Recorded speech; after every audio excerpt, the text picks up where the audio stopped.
Бисмилля, алхамдулилля, ассалату вассаламу аля расулихи Мухаммад ва аля алихи ва асхаби ажмаин. Урматтуу туугандар, пайгамбар алейхиссалату вассалам силер менен сахабаларымды сөкпөгүлө.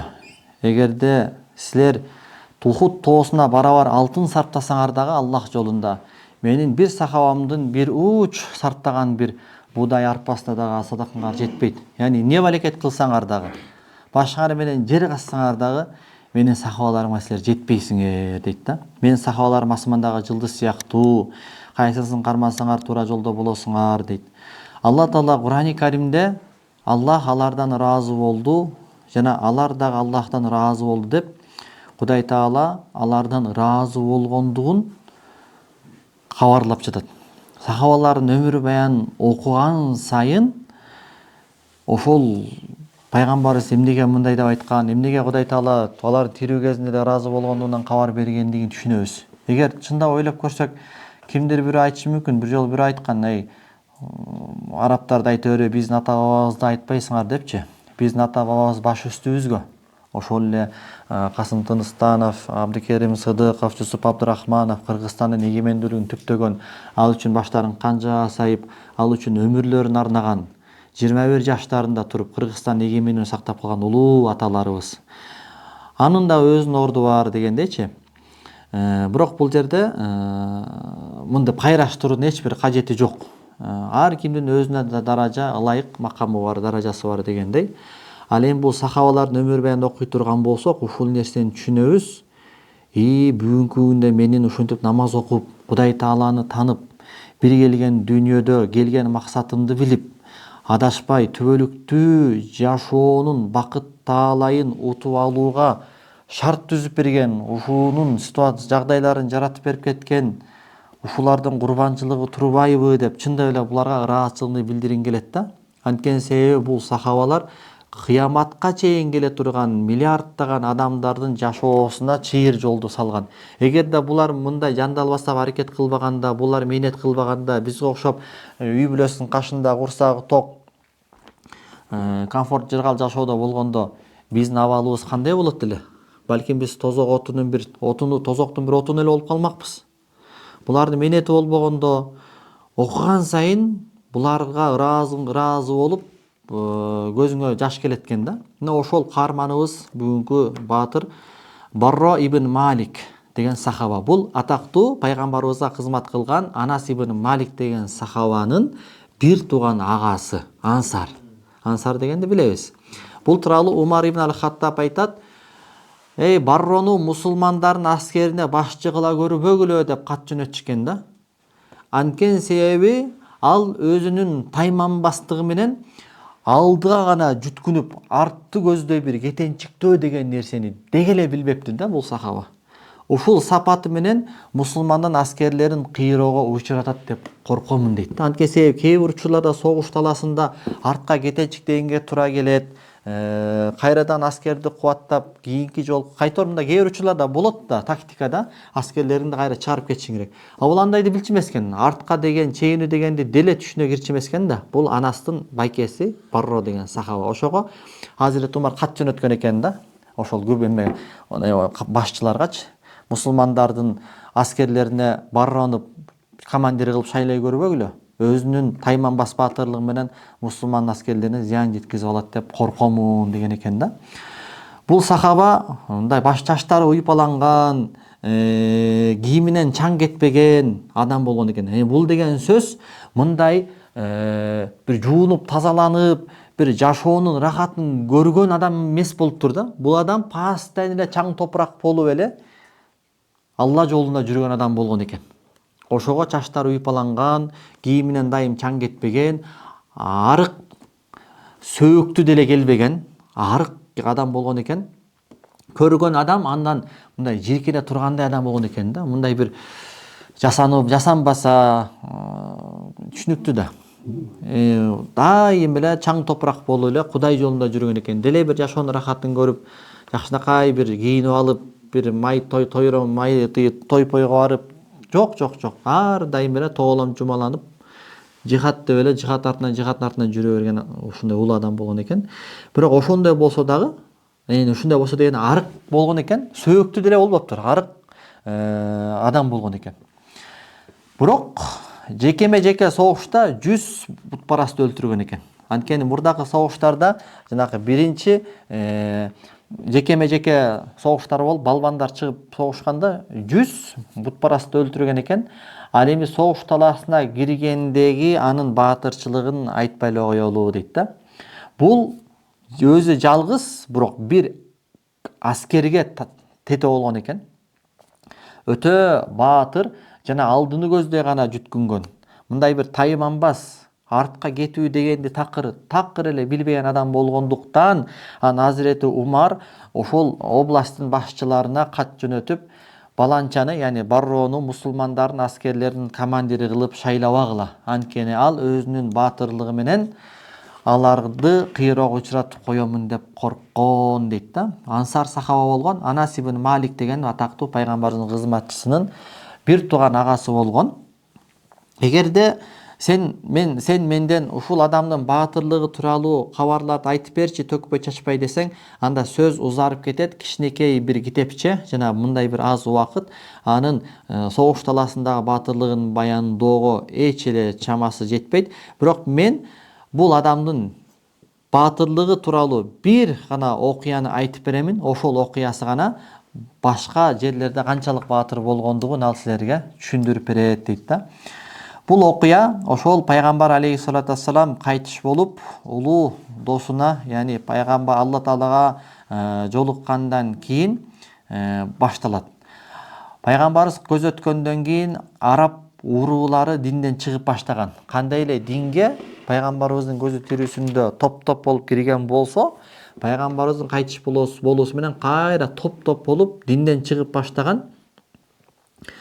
Ошентип мусулмандар, Мекке эли гана мусулман бойдон калган, Медина эли жана Таиф шаарынын эли жана башка чөлкөмдөрдөгү чачыранды адамдар гана мусулман бойдон калган болбосо, көпчүлүгү массабый түрдө динден муртат болуп кеткен. Анан бул учурда Азирети Абу Бакыр Сыддык радыйаллаху анху мындай көрсөкүрлүк менен болгон, адамды кыйроого учура турган чоң бир фитнада аска зоодой кебелбес туруктуулукту, бекемдүүлүктү көргөзгөн. Түгүл, өз сөзүмөн айтайын, биякта жок. Азирет Умар ибн ал-Хаттаб мындай бир аз тайсалдаган да, алар мусулман го дегенде, мусулман болгону менен булар зекетти инкар кылып койгон да. Бул зекет деген исламдын 5 парызынын бири да. Мындай зекет деген бул налог сыяктуу болду, пайгамбарыбыздын көзү өттү, биз бербейбиз деп муртат болуп кеткенде, Азирет Абу Бакыр Сыддык Умар радыйаллаху анхуну жакадан кармап туруп силкиген да. Сен жахилият доорунда баатыр болуп туруп, исламга келгенде коркок болуп калдыңбы депчи. Мына ушул жерден дагы Азирет Абу Бакырдын бир кадам андан улуу даражасы улуураак экендиги, ошого биринчи халифа, ошого исламда биринчи адам экендиги пайгамбарыбыздан билинип турат да. Анан ошол жерде Азирет Абу Бакыр Сыддык арык болсо дагы, бирок ошол жерден мындай тоодой, асказоодой бекемдигин көргөзгөн дагы, мухажир ансарлардан 12 армия түзгөн дагы, 12 армияны, анан 12 армияга 11 армия түзүп туруп, 11 армияга 11 желек карматып туруп, булардын бардыгын ошол араб жарым аралына ошол муртаттарды, динден жүз буруп кеткендерди кайрадан хидаятка, акыйкатка кайтырыш үчүн чачыраткан, жөнөткөн да. Бул жерде Азирет Абу Бакыр Сыддык мындай кылычтын мизи менен баягы муртат болуп кеткен адамдарды кайрадан динге кайтарган. Анткени бул, караңыз турмак туугандар, бул исламдын пайдубалы түптөлүп атат. Эгерде бул учурда тирешине кетсе, жаранка кетсе, анда кыяматка чейин келе турган исламга зыян келген тат. Же болбосо ислам биротоло урап кыяматка эмес, ошол кылымдан да чыкпай калган тат. Ошондуктан ал убактагы берилгендик, ал убактагы динге болгон курбанчылык азыркы акыбалдан дагы 1000 эсе маанилүүрөөк болчу деген сөз да. Анткени үйдүн үстүндөгү чатырга келгенде ката кетирүү иш менен фундаментте ката кетирүү иште айырым асман менен жердей да. Ошентип ошол муртат болуп кеткен, муртат деген динден кайтып кеткен сөз, мусулман болуп туруп кайра мусулманчылыктан кайтып кеткен адамдардын тайпалардын арасынан эң күчтүүсү сан жагынан дагы көбүрөөгү, күч жагынан дагы күчтүүрөөгү бул Бану Ханифа урусу болгон да. Ханифа деген чоң уру болгон. Булар ошол Неч тараптан чыккан ошол Мусайлама Каззабтын урусу болгон да. Мусайлама деген өзүнүн аты, Каззаб дегени жеткен жалганчы деген маанини туюндурат да. Өз коому ошол Мусайлама Каззабтын тегерегинде топтолгон дагы өзү ал коомго важак болуп алган. 40 000 аскер. Элестетип көрүңүз, 40 000 аскер. Пайгамбарыбыздын көзүнүн сүрүсүндө мусулмандардын эң көп чогулган аскери канча болгон? 30 000. Табук согушуна барганда 30 000 болгон. Хунайн согушунда 12 000 болгон да. Караңыз, канчалык көп адам муртат болуп кеткен, субханалла. Ана сахабалардын доорунда да ошондой болгон экен. Яни биз акылыбыз менен айта беребиз да, кантип пайгамбардын доорунда пайгамбарды көрүп, сахабаларды көрүп мусулман болбойт депчи. Жок, жаман адам ар доордо боло берет экен, ар кылымда боло берет экен. Анан көпчүлүгү ошол Мусайлама ибн Каззабты фанаттык сезим менен ээрчип кеткен экен да. Бул таассуб деп коет шариатта. Фанаттык бул өтө жаман илдет да. Арасынан бирөө келип айтат: "Мен күбөлүк берем, эй Мусайлама, сен жеткен жалганчысың" дейт. Анан күбөлүк берем, Мухаммад чынчыл дейт. Бирок дейт, Рабия урусунан чыккан жалганчы Мудар урусунан чыккан чынчылга караганда мага сүйкүмдүүрөөк дейт да. Яни ушунчалык урууга болгон тарапташтык күч бул өтө чоң илдет да. Эгерде адамдын өз бир жамаатына болгон, урусуна болгон, улутуна болгон, группасына болгон, командасына болгон фанаттыгы өтө күч алып кетсе, бул шариатта жекирет адамды гөр сокур кылып салат. Акыйкат каршылаш тарапта болуп, жалган өз тарабында болсо дагы тарапташтыгы күч болгондуктан жалганды тепсилеп салат дагы чындыкка терс кадамдарга барат да. Мына ушундай болгон экен. Көпчүлүгү билген экен, бирок уруулаш, атаандаштык ушуга алып барган экен. Ошентип Мусайлама ибн Каззаб Азирети Абу Бакр жөнөткөн буга Икрима радиаллаху анхуну жөнөткөн экен. Икрима кимдин уулу? Азирети Абу Суфьяндын уулу Икрима. Икрима радиаллаху анхунун жетекчилигинде келген мусулмандардын армиясын Мусайлама Каззаб талкалап салыптыр. Утуп коюптур да. Анан Азирети Сыддык ага кайра экинчи немени, подкрепление, жардамчы катарып кайра экинчи армияны жөнөткөн экен. Бул Алланын кылычы болгон Халид ибн Валиддин жетекчилигинде.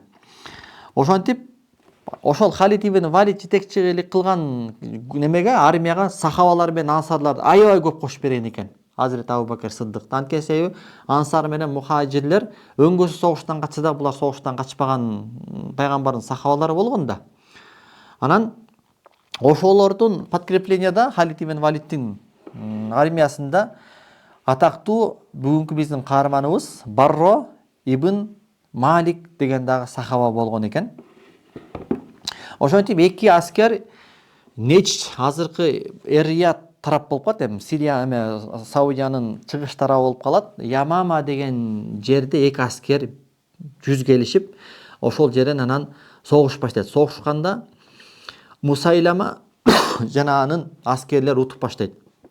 Ушундай жер титиреп, яны мусулмандардын кадамдарынын астында, яны мусулмандар чегинип, артты көздөй кача баштаганда, алардын ушунчалык катуу качканынан ушундай жер силкингендей болуп, ушундай мусулмандар кыйроого учурап баштаган экен, биринчи алгач согуштун башталышындачы. Атүгүл Мусайламанын аскерлери Халид ибн Валиддин чатыры тигилип турган жерге чейин бастырып келген экен. Чатырдын ичинде Халид ибн Валиддин бала чакасы, аялдары, тууган уруктарынан бери болгон экен. Ошолорго чейин бастырып келип, Халид ибн Валиддин үй бүлөсүн кырып ийгенге аз калган экен. Анан ошол жерден анан мусулмандар бул өтө исламдын келечегине өтө чоң бир коркунуч туулгандыгын баягы жерден мусулмандар сезип, баягы жерден түшүнүп, мындай башына эле түшүнгөн, бирок баягы жанакы ситуацияда кээ бир учурда башка да, баягы башка жерде айтат го. Кандай болгоң дагы адам да. Баягы Хунайын согушунда тиги Гатафандыктар деген балдарын, аялдарын, мал мүлкүн баарын алып келип алат да. Анан аксакалдар айтат: "Эй, адам согушта качканда мал мүлкүнө, бала чакасына карабай калат" десе, алжыган чал, сен эмнени билет элең деп урушуп коет. Гатафандардын чоңу Малик деген кишичи. Аскерлер когда артында аялы турат, балдары турат, болгон мал мүлкү турат, ал качпайт дегенде, тиги аксакал мурдагы чоң болгон да: "Балам, балам, ушул жерден ката кетирдиң.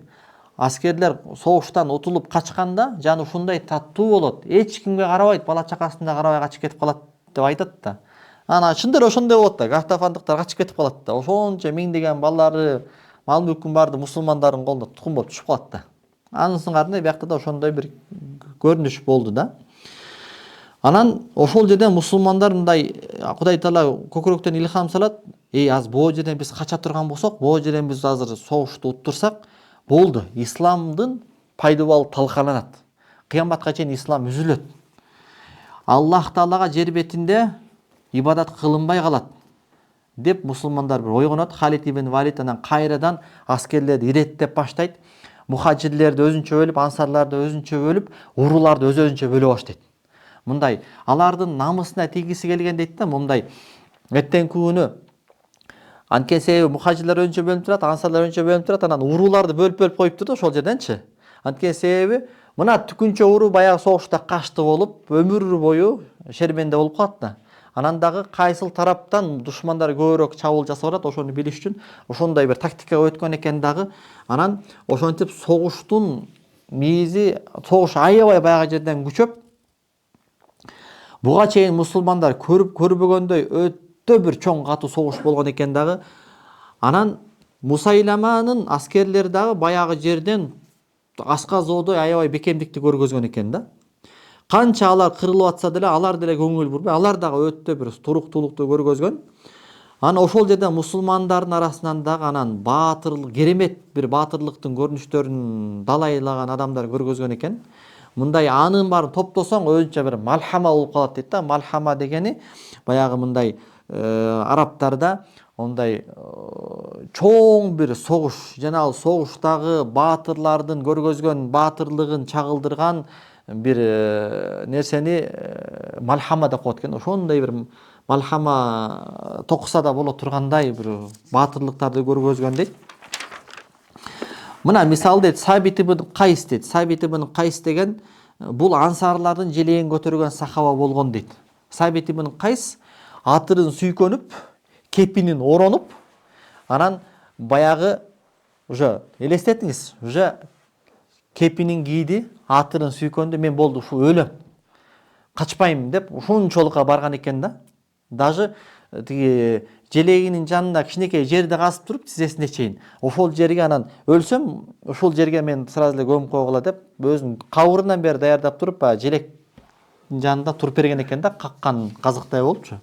Ошентип Сабит ибн Кайс деген ансарлардын желегин көтөрүүчү адам желекти коргойм деп ошол жерден шейит болуп өлдү дейт. Анткени себеби баягы биз таң кала беришибиз мүмкүн, эми ушул желекти жөн эле койбойбу депчи. Мен таң кала берем да, мисалчы, желекти жөн эле койбойбу, элестетем, душмандар келди да, сен желекти кармап турасың. Андан көрүп желекти ыргытып салып берейин, мындай согушпа көрсө деген баягы мурдакы доорлордо мындай желек түштү деген сөз, сен утулдуң, сенин жамаатың, сенин аскериң утулду деген эле сөз болчу экен да. Ошондуктан өлүп баратсаң дагы, колуң денең кескиленип атса дагы желекти чүрбө деген бир ураан болчу экен да.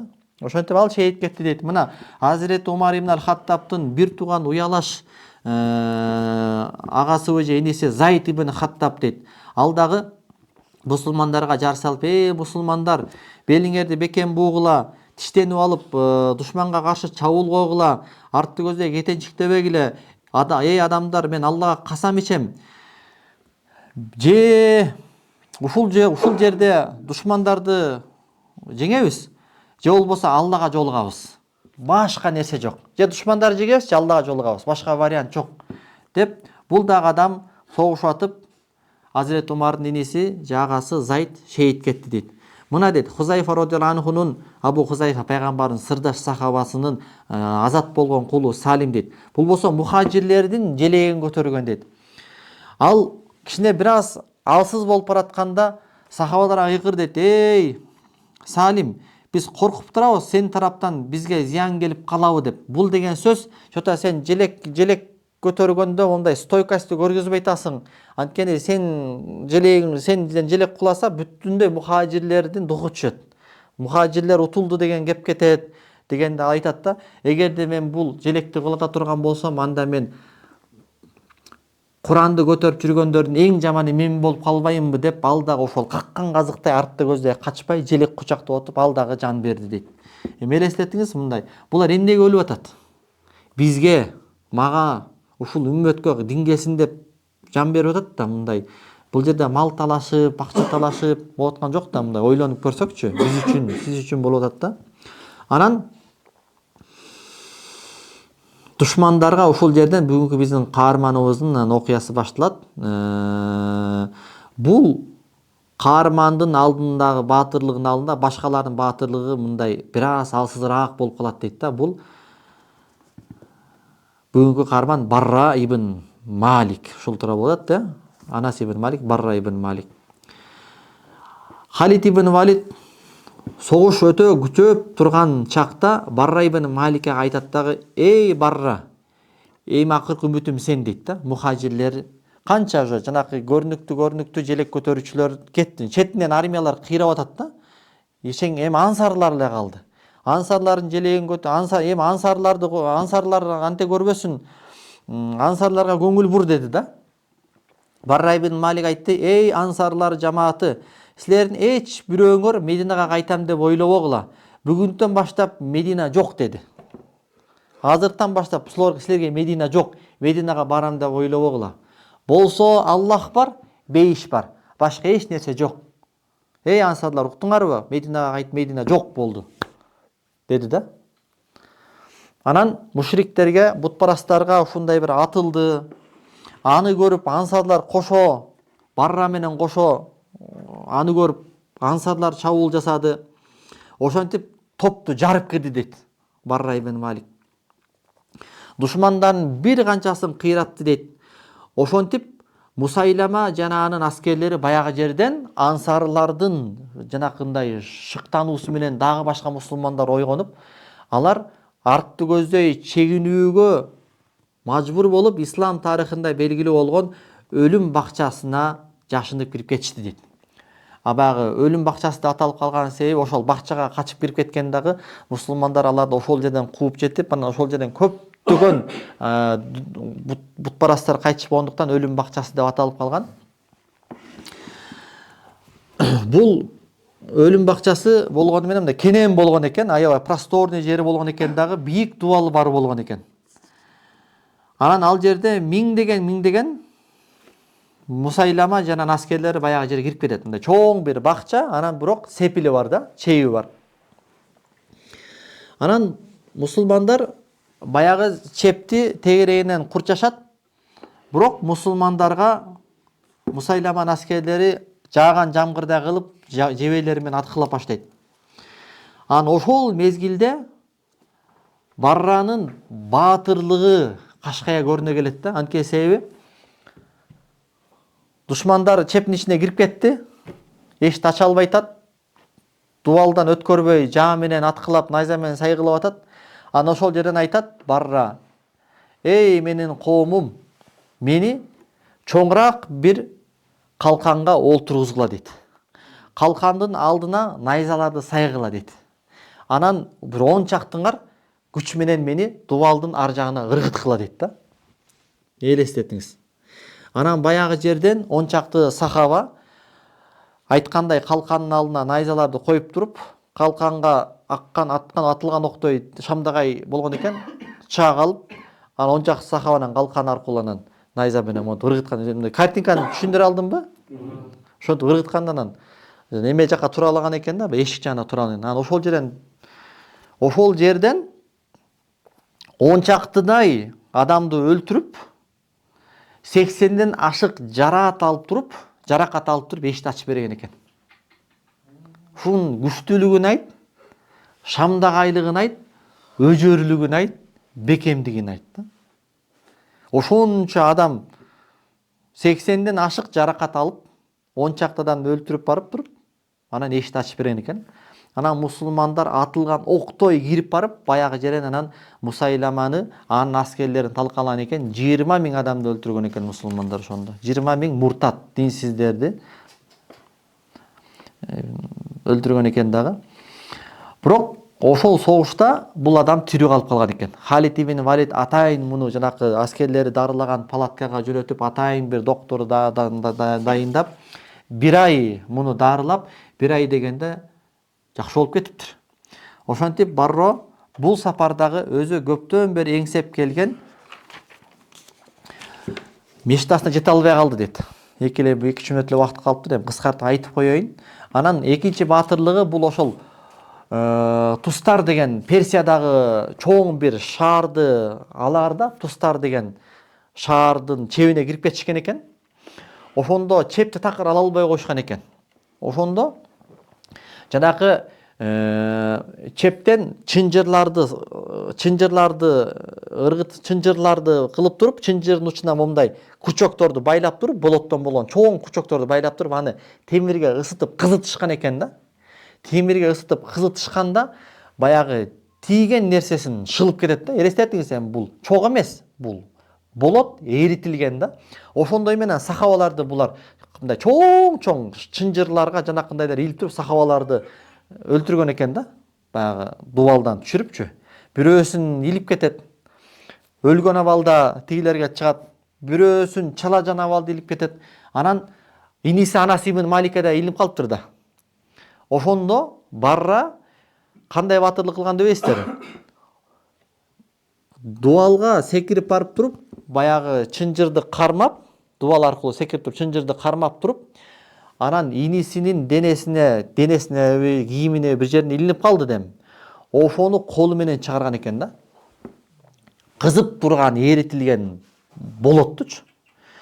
Анан Анас ибн Маликти тирүү алып калган дейт. Анан түшкөндө, секирип түшкөндө колунун эти жок болчу дейт уже. Баягы ысыктыгынан тек гана териси калган дейт да. Анан ошентип анан өзү көптөн бери эңсеп жүргөн, күтүп жүргөн шейиттигине ушул согушта жеткен экен дагы. Кудай Тааланын дубасын кабыл кылып, анан ушул Персияны алабыз деген немеде шейит кеткен экен. Мына ошогон баатырлардын эмгеги менен бизге дин жетип келген да. Ошого сахабаларга Аллах разы болсун. Булар мээнети болбогондо биз кандай болот элек? Субханаллахи ва бихамдиhi ашхаду ан ла илаха илля анта астагфирука ва атубу илейк.